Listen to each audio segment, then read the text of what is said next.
rëndësishme ishte për Shqipërinë diçka e tillë, pra ky summit. Shqipëria nuk për çfarë do të na ndihmoj? Shqipëria nuk ka qenë asnjëherë më mirë në marrëdhëniet ndërkombëtare se ç'është sot.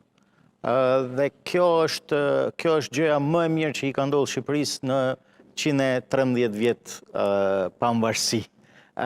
Është pa diskutim do jetë një ndihmë shumë e madhe në prestigjin dhe në imazhin që ka vendi. Është sinjal që jemi shumë afër ashtu siç pretendon kryeministri Rama? Jemi në dyert e BE-s? Shiko, atëherë duhet, më fal, po duhet të kthehem pak se si nisi komuniteti politik evropian.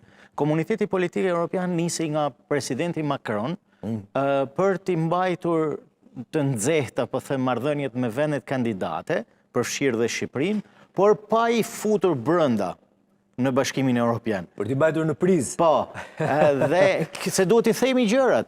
Për teleshikuesit tonë, ato duhet të jenë të qartë. Pra ka gjasa edhe që të mos futemi ne? Jo, ka ndryshuar tashmë situatat. Pushtimi i Ukrainës ka ndryshuar çdo gjë. Për qasjen e BE-s. Po, ka ndryshuar gjërat dhe tashmë Bashkimi Evropian kërkon që të shtohet me antarë të ri nga Ballkani Perëndimor, dhe këtu jemi ne në radhë dhe Malizi, ne jemi dy vendet më afër, se asnjë tjetër biles flitet që Malizi mund të ketë edhe një shans në 2028-ën, por edhe atje duhet shikuar pak se si është situata politike, se edhe atje ka problemet më politike të brendshme.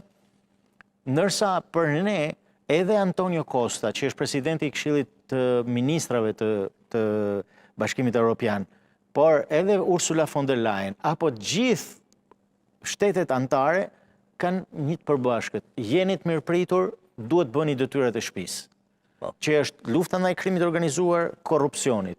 Në qoftë se bëni këto, dyert janë të hapura, pra edhe topin na kanë dhënë ne, na kanë lënë edhe fush lirë, o burrat të shënojmë gol. A do më thuash në cilën pikë jemi ne?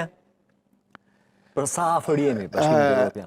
Jemi afër, por edhe larg, sepse kemi përpara për të hapur një herë gjitha grup kapitujt, deri në fund të vitit për në gjithë grup kapitujt, por jemi larg sepse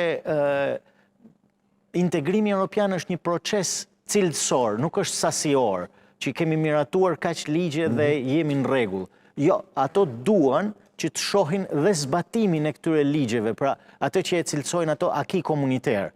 Dhe zbatimi i këtyre është vetëm në momentin kur, pra vetëm në këtë moment ne jemi në derën e hyrjes. Mirë, ne kemi nisur zbatimin e disa për e tyre, apo jo? Si pas saj logjike, mbyllim kapitujt, presim edhe ca vite për t'i implementuar, për t'u parë se si do implementohen dhe pastaj futemi me Bashkimin Evropian. Jo. Pra, ka shenja të mira. Reforma në drejtësi, që ka filluar në 2016. Është njëra prej tyre, që ne jemi të denjë për të shkuar në Bashkimin Evropian. Ajo është kryesorja, do të them unë. Por ka edhe gjëra tjera që janë shumë të rëndësishme, për shembull, tek kriteri dytë i Kopenhagenit, që është ekonomia tregut, me fokus kryesor konkurrencën. A jemi ne një ekonomi konkurruese, a kemi ne konkurrueshmëritë mjaftueshme, pra po marrim një shembull shumë të thjeshtë.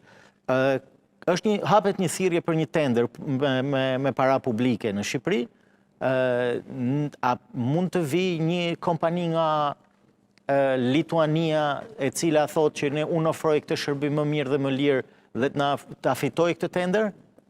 Ma thoni ju, me këtë reformë drejtësia, arrim do ta bëjmë këtë? Pra, nëse ai ka një problem, investitori me shtetin, e gjen drejtësinë apo jo? Jo, është thirrje, është për tender.